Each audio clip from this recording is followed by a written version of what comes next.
جائے. حضرت شیخ الحدیث زکریا رحمہ اللہ نے ایک اور واقعہ بھی لکھا. فضائل اعمال نہیں نہ پڑھتے، آپ کو تکلیف ہے، کہتے ہیں آج فضائل اعمال بھی قرآن کس لیے، فضائل اعمال کیوں پڑھے؟ بعد ایسے لوگ بھی پائے جاتے ہیں کہتے ہیں فضائل اعمال پڑھے قرآن کیوں نہ پڑھے؟ نہ وہ قرآن پڑھتے نہ وہ فضائل اعمال پڑھتے ہیں. اگر ایک چیز ہے اس میں ترغیبی طور پر کچھ ایسی باتیں لکھ لی ہے تو اس کو پڑھنے میں کیا حرج ہے؟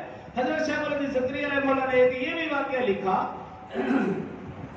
کہ ایک بزرگ تھے، ان کی نظر پڑی ایک غلام پر، لیکن اس کی چال ڈھال بتا رہی تھی کہ یہ کوئی غلام نہیں، یہ کوئی بڑے اونچے اعلیٰ حسب نسب کا شخص لگتا ہے. کیوں؟ اس کا لباس، اس کی چال ڈھال، گھوڑے پر سوار ہونے کا انداز، بیٹھنے کا انداز، لیکن اس کی شکل بتا رہی تھی کہ یہ اعلیٰ حسب نسب کا نہیں ہے.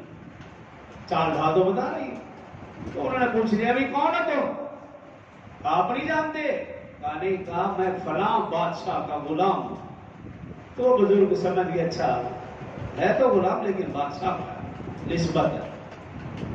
تو بزرگ کو پوچھنے لگے اچھا بتاؤ تم بادشاہ کے کتنے قریب ہو؟ کہنے لگا مجھے بادشاہ کا قرب حاصل ہے، میں اس کا خاص الخاص بندہ ہوں. فرمایا کوئی علامت؟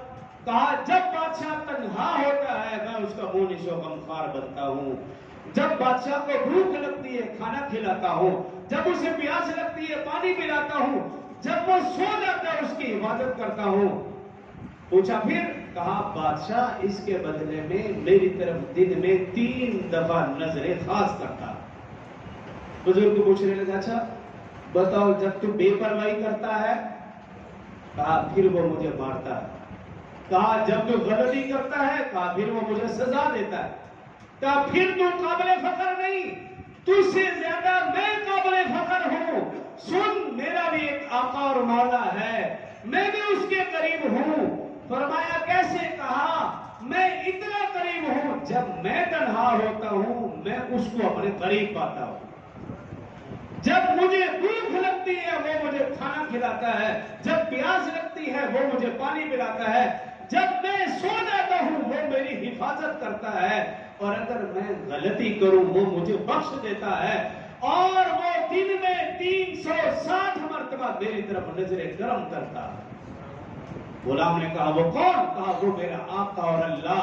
لکھا ہے کہ غلام نے اسی وقت وہ لباس، وہ سواری، وہ عہدہ اور منصب سب کچھ چھوڑا اور حقیقی معنی میں حقیقی اللہ کا وہ غلام بن گیا. کاش کہ میری بھی اور آپ کی بھی یہی حالت ہو جائے.